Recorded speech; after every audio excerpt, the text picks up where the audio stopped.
I think it's an affront to society. I don't think they should have access to it, period.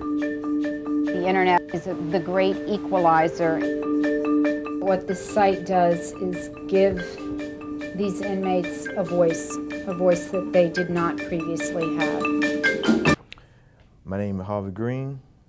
To most and probably all of you, it means nothing.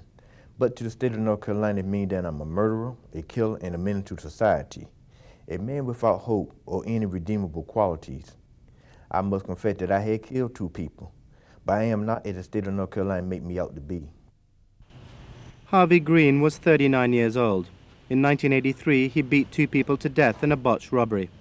But on Friday, the 24th of September, he was executed by lethal injection. But that was not the last of Harvey Green. He also had a website filled with apologies and paintings created while waiting 16 years on death row. Most people are under the misconception that a death row inmate is all evil and doesn't have anything to lose or care for, but it isn't so. I feel and care for every man, person, and woman in this world, and I'm truly sorry that it took this to fully open my eyes and heart. The protests surrounding Green's website say much about America's fear of the internet and its untested power. For while some politicians want the internet site shut down, we got a TV interview with Green last week. I'm just telling them point blank. I'm sorry for my crime. I didn't mean for it to happen. Once you get yourself out there within the public knowledge, you can tell people your story. But it's up to them to follow up on that. It's up to them to say, hold up. Let me understand this man, where this man coming from. Let me read his story. Then after that, they had the opportunity to write you and ask you about that. And it get the word out. It get the word out. Harvey Green's message is reaching the outside, and that's because he had some help. A North Carolina pressure group called Restitution, which wants an end to the death penalty, set up his website, as death row prisoners don't have access to computers.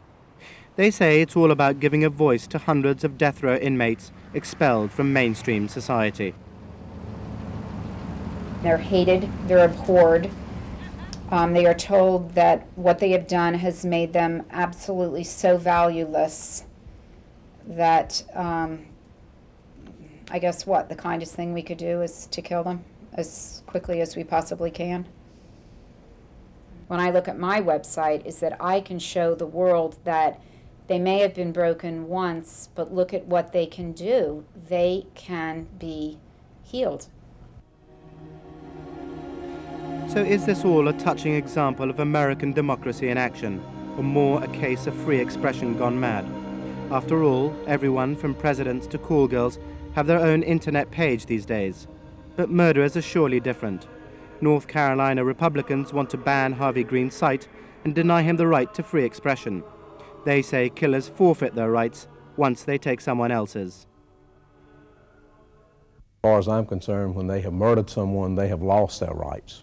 And I think the public certainly feels that when these people have been convicted, that they are locked up in cells and the key is thrown away, that they will never hear from these people again.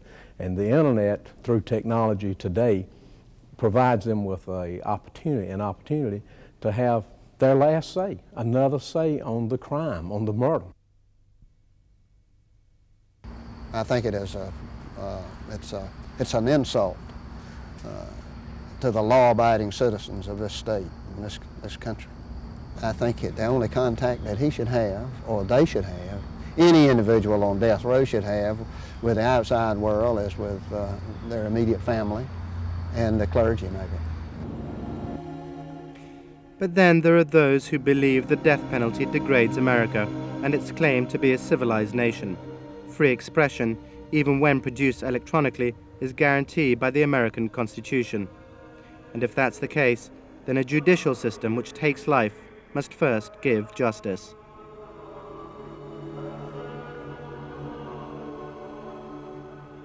Dear Governor Hunt, Dan Pollitt taught law at the University of North Carolina. He wrote a letter to the governor, a former pupil of his, to ask him to grant Harvey Green clemency and to allow him access to the internet.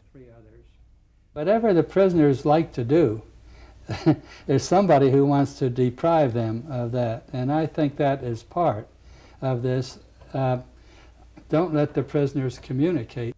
Maybe we feel ashamed of it, basically, and would like to put it in a dark room where nobody can see it. There's a lot of questions that the internet has brought to us that we don't have the answers for. And I think the court system, and probably will be in the Supreme Court of the United States, will decide it in this country before it's over. When they sent my 12-year-old granddaughter. Good morning. Visit CBS.com on the internet.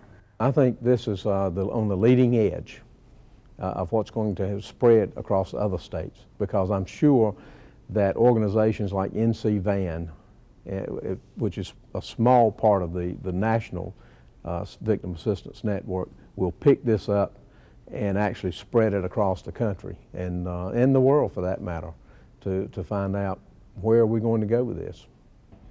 I think that what's scary for a lot of these politicians, or for people in general, certainly people that support the death penalty in this country, is that it does not serve their purpose at all if the rest of the world knows what kind of people we are killing.